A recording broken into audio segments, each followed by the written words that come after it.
아브라함은 기원전 2000년경에 살았던 인물로 갈대아 지방 우르 지역의 다신교 신앙을 지닌 부족에게서 태어나 성장했습니다. 그곳은 달을 숭배하는 신 숭배의 중심지로 오늘날 페르시아만 근처의 텔 무가야르입니다. 텔 무가야르, 석수장의 언덕이라는 뜻을 가지고 있는데요.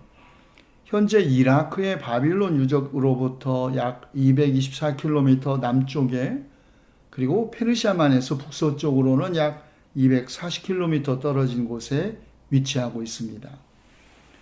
성경에는 우르를 특별히 갈대아 우르라고 부르고 있는데 여기에서 갈대아는 남부 메소포타미아의 유프라데스 강과 티그리스 강 주변의 늪지대나 또 호수 지역에 거주하였던 유목민들을 지칭하는 표현이었습니다. 그런데 그들은 아람족에 속하는 한 분파였죠. 아브라함의 조상인 히브리 민족은 기원전 4000년경 아주 극히 작은 지역을 차지하고 있었습니다. 그런데 기원전 2000년경 아브라함은 그의 가족을 데리고 갈대아 우르를 떠나 가나안 땅으로 가라는 하나님의 명령을 듣고 하란에 이르러 거기에 거주했다고 합니다.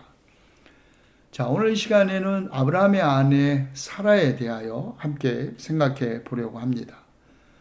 사라가 등장하는 것은 바로 아브라함이 가나안 땅에 도착했을 때입니다. 그런데 그곳에 기근이 들자 아브라함은 곧바로 이집트로 피난을 가죠. 피난길에 아브라함은 이집트 사람들이 자기를 죽이고 아름다운 자기 아내 사라를 빼앗아 갈 것이 두려워 아내를 자기의 누이라고 말하라고 합니다. 그 이후의 일 우리가 다 잘 알고 있습니다. 결혼한 남편이 자기 목숨을 부지하려고 자기를 누이라고 말하라고 하는데도 사라는 아무 말이 없습니다. 마침내 이집트 바로가 자기를 취했을 때에도 여전히 사라는 무대 뒤편에 서 있습니다. 당시 이스라엘 사회에서의 혼인은 종례혼 혹은 동족혼과 밀접한 관계가 있었습니다. 자손의 계보는 어머니가 아니라 아버지를 통하여 가부장적으로 계승되었죠. 아브라함과 사라는 아버지는 같으나 어머니는 다른 사실상의 자매였던 건 분명합니다. 이런 이유로 아브라함이 사라를 아내이면서 여동생이라고 주장한 것은 물론 거짓말은 아닙니다.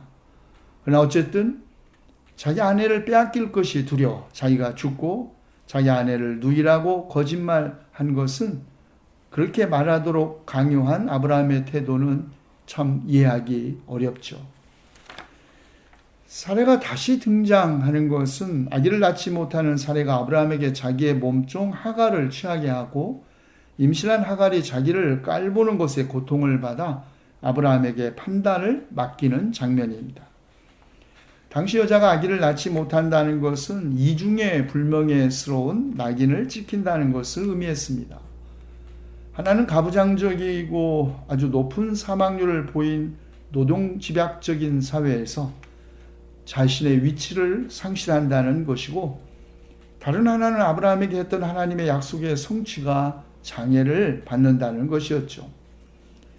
그래서 사라는 후손을 보기 위해 아브라함에게 자기의 몸종 하갈을 붙여주었고, 하갈은 이스마엘을 낳습니다. 자유로운 신분이었던 사라와 달리 하갈은 가족 안에서 아주 낮은 위치를 차지했던 노예였습니다.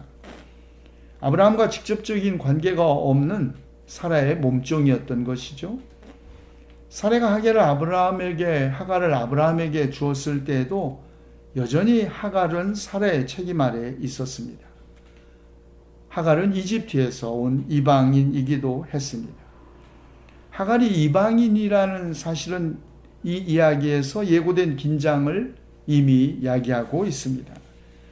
만일 이방인인 하갈이 약속된 아들을 낳는다면 이것은 종례혼을 시행해온 히브리인들의 전통과 갈등을 일으키는 혼의 결합에서 생겨난 아기가 되기 때문입니다. 그런데 마침내 임신한 하갈에 대한 살해의 시기와 질투는 하갈을 사막으로 도망치게 하지요. 그러나 후에 이삭을 얻은 사레는 아브라함에게 하갈을 그의 아들 이스마엘과 함께 추방시키라고 합니다. 이스마엘도 자기 아들인지라 아브라함은 아버지로서 몹시 괴로워했지만 이삭에게서 태어나는 사람이 너의 씨가 될 것이다. 그러나 여종에게서 난 아들도 너의 씨니 내가 한 민족이 되게 하겠다는 주님의 말씀을 듣고 하갈과 이스마엘을 추방합니다.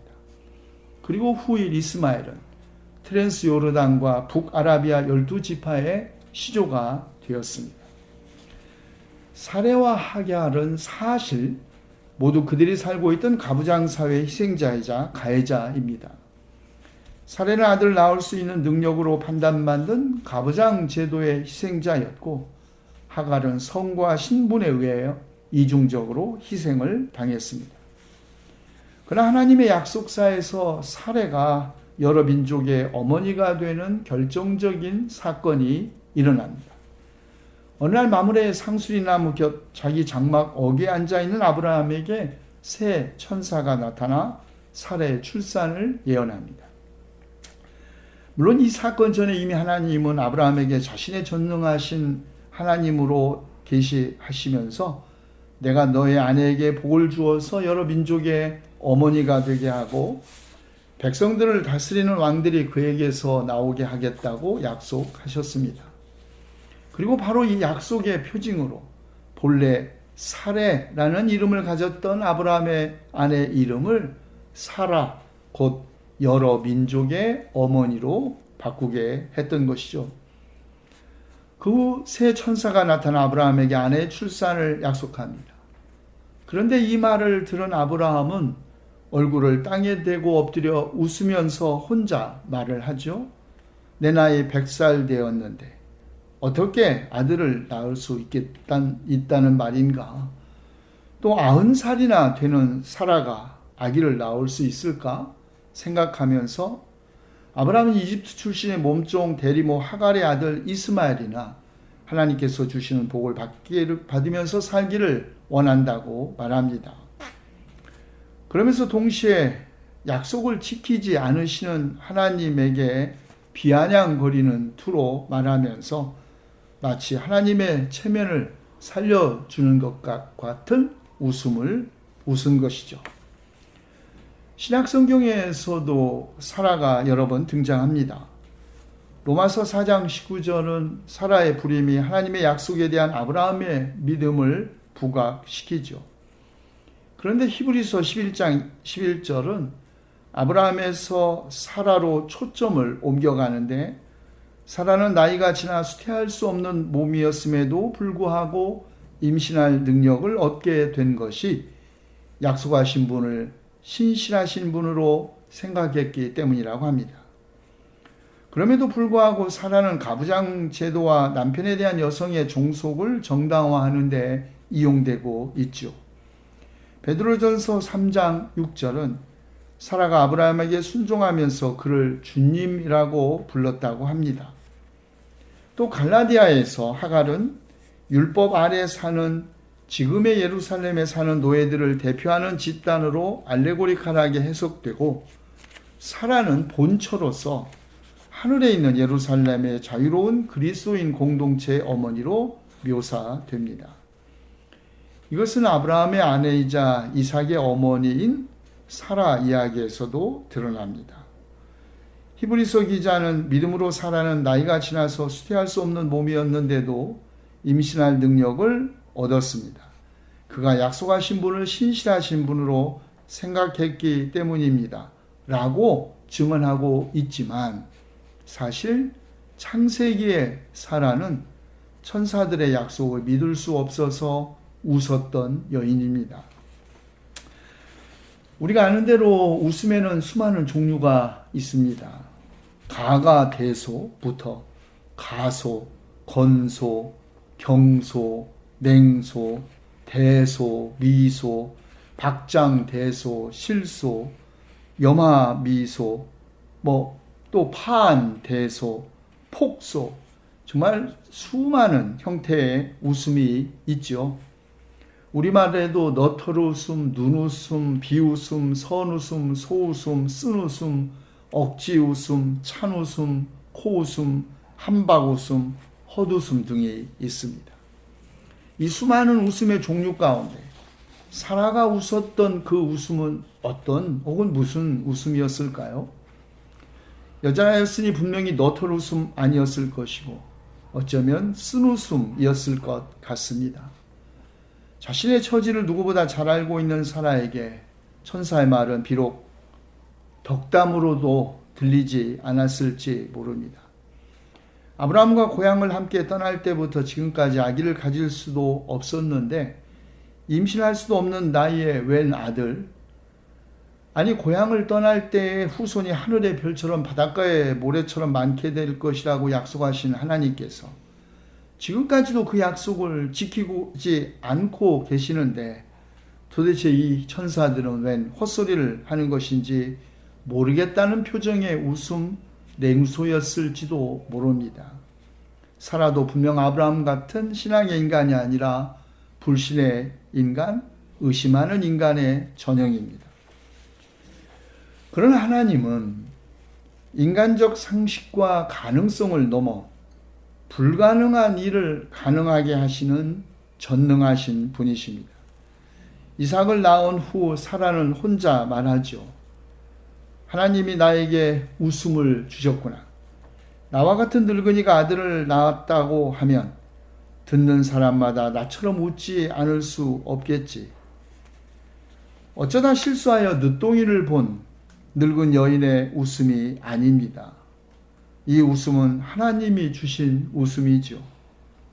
사라의 첫 번째 웃음은 자신이 처한 현실을 본 불신의 웃음이었다면 사라의 두 번째 웃음, 그것은 하나님의 약속이 성취된 것을 본 믿음과 기쁨의 웃음입니다. 믿음은 이미의 삶입니다. 아직 이루어지지 않은 하나님의 약속을 마치 이미 이루어진 것처럼 사는 삶, 이것이 믿음의 삶이죠. 우리가 기도할 때 이미 기도가 이루어진 것으로 믿고 하는 기도가 참 기도인 것처럼 믿음은 바라는 것들의 실상이요 보이지 않는 것들의 증거입니다. 단 한 번만이라도 인생의 결정적인 순간에 살아계신 하나님, 전능하신 하나님과 승부수를 건 경험이 신앙을 배우는 길입니다. 자신의 모든 것을 걸고 하나님과 씨름한 경험이 없는 신앙은 종교적 관념이거나 교양, 관념과 교양으로 만나는 하나님, 그러나 더 이상 살아계신 하나님 아니죠. 그런 하나님은 산자의 하나님이 아니라 죽은 자의 하나님입니다. 하나님께서 우리에게 던지신 승부수, 때로는 이해하기도 수용하기도 어렵고 힘든 그 승부수에 순종하는 것, 그것이 믿음의 길이죠. 아브라함과 사라의 웃음처럼 냉소가 미소로 변하는 길입니다. 이런 믿음의 길, 우리 모두 함께 갈 수 있기를 기원합니다. 기도합시다. 아기를 낳을 수 없는 나이의 사라에게 이삭을 주시어 아브라함과 사라와 맺은 약속에 신실하셨던 주님, 우리의 현실이 비록 의심과 회의로 가득 차 있을 때에도 우리가 주님의 약속을 믿고 의지하여 마지막에 웃는 그런 신앙인이 되게 하여 주시옵소서. 우리 주 예수 그리스도의 이름으로 기도하옵나이다. 아멘.